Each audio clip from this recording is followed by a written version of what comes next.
বিশ্বব্যাপী একটা চ্যালেঞ্জ, তার মধ্যে বাংলাদেশের নতুন সরকার এবং সবচেয়ে সমস্যা যেটা হচ্ছে যে অর্থনীতি আমরা পেয়েছি, অর্থনীতির সব কিছুর যে মানদণ্ডগুলো নিম্নগতি, এবং দারিদ্রতা বাড়ছে, চাকরি কমছে, বিনিয়োগ কমছে।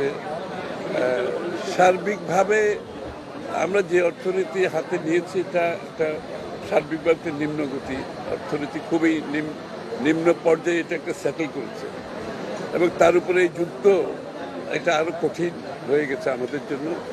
তার মধ্যেও আমি মনে করি আমরা এই পর্যন্ত যে ম্যানেজমেন্ট সরকারের পক্ষ থেকে করা হয়েছে, আপনারা লক্ষ্য করেছেন এর মধ্যে কিন্তু তেলের দাম বাড়ানো হয় নাই। বিশ্বের অনেক দেশে কিন্তু তেলের দাম বাড়িয়ে দিয়েছে যেহেতু স্কারসিটির কারণে। আমরা কিন্তু তেলের দাম এখনো বাড়াইনি, এবং আপনারা লক্ষ্য করবেন তেলের সরবরাহ এই ঈদের সময় যানবাহন পরিবহন তেলের কারণে কেউ আটকে ছিল না। সবাই যার যার গন্তব্যস্থলে সঠিক সময়ে পরিবহন ব্যবস্থা সচল ছিল, তাদের তেলের কোনো সংকট হয় না। আপনারা লক্ষ্য করবেন ভাড়াও কিন্তু বৃদ্ধি করতে পারে না কেউ।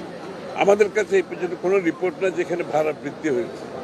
তো সুতরাং সেই ক্ষেত্রেও আমাদের একটা ভালো অবস্থানে ছিলাম। আপনারা প্রত্যেকবার এই রমজানের সময় ঈদের আগে গার্মেন্টসের কর্মীদের শ্রমিকদের একটা সবসময় একটা আপনার দেখবেন যে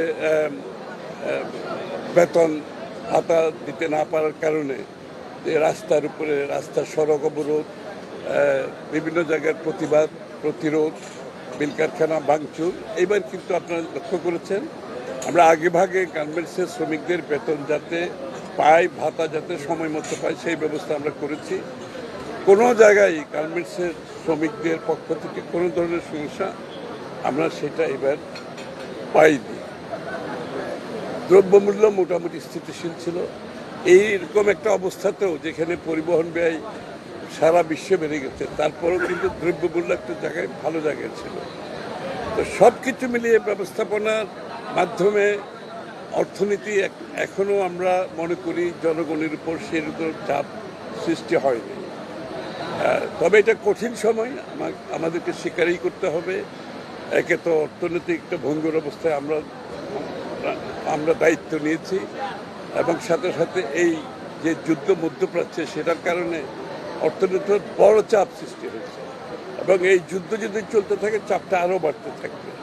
তো সেই ক্ষেত্রে আমাদের পক্ষ থেকে আমরা প্রয়োজনীয় বিশেষ করে যে জ্বালানি সিকিউরিটি নিরাপত্তা, সেখানে আমরা খুব সজাগ আছি।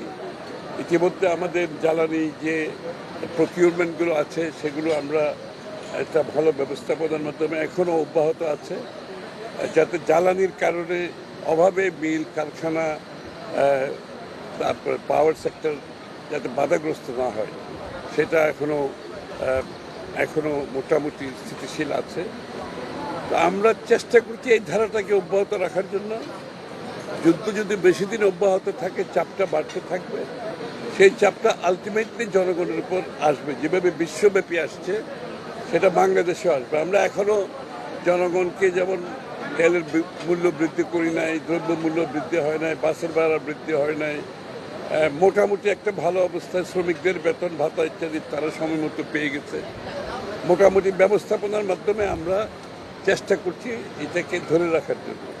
তো এটা জনগণের একটা সমর্থন লাগবে, সহযোগিতা লাগবে, সহানুভূতি লাগবে, সংযম লাগবে।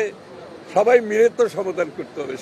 সরকারের পক্ষ থেকে সব কিছু করছে, আমরা জনগণের সহযোগিতা চাই, সহানুভূতি চাই, এবং সংযমও আমাদের মধ্যে থাকতে হবে। সংযমের মাধ্যমেই মোকাবেলা করতে হবে।